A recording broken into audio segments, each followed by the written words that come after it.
Bonjour à tous et bienvenue à Belgrade, en Serbie. Ça va être une super expérience. On se retrouve tout de suite pour le Belgrade Tour. Situé sur les rives du Danube et du Save, Belgrade est la capitale de la Serbie et compte environ 1,4 million d'habitants. Son histoire débute il y a près de 6 000 ans, mais c'est avec les Celtothraces que tout commence. Belgrade a été envahi par près de 40 armées à travers l'histoire, entre les Romains, les Byzantins, puis les Ottomans et autres. Son nom vient de Beograd, du slave Beograd, qui signifie ville blanche. Formée à partir de 1866, nous sommes sur la place de la République, auparavant appelée place du Théâtre. À la fin de la Seconde Guerre mondiale, elle servait de cimetière pour les soldats rouges après avoir libéré la ville. Ensuite, le royaume de Yougoslavie a été dissous à partir de 1945 pour devenir la République fédérative socialiste de Yougoslavie. La place est donc renommée place de la République.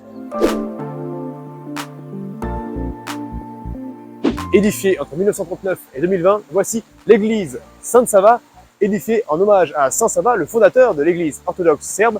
Selon la légende, elle est placée ici parce qu'un leader ottoman, un certain Koka Sinan Pacha, aurait brûlé les reliques de Saint Sava ici en 1594. Avec ses 70 mètres de haut, c'est la plus grande église orthodoxe au monde.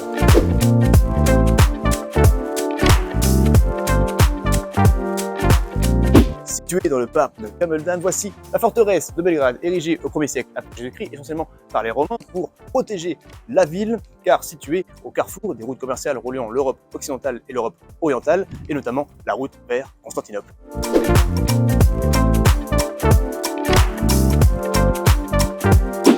Achevée en 1940, voici l'église Saint-Marc. Elle est d'architecture néo-byzantine et elle abrite les reliques de l'empereur serbe Stefan Buzan.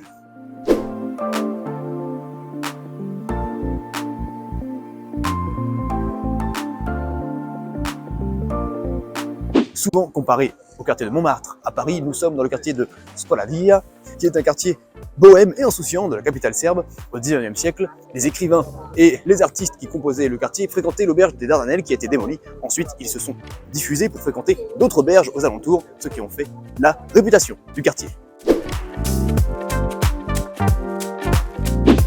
La gastronomie serbe est issue des peuples envahisseurs comme les Byzantins, les Ottomans ou les Romains, et aussi des influences voisines comme les Grecs. La gastronomie est surtout constituée de viande grillée, comme notamment les selapçiçi, des saucisses sans peau.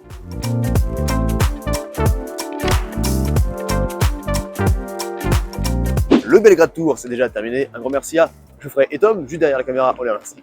Quant à nous, on se retrouve très bientôt pour un nouveau tour en Europe de l'heure. Allez, la bise!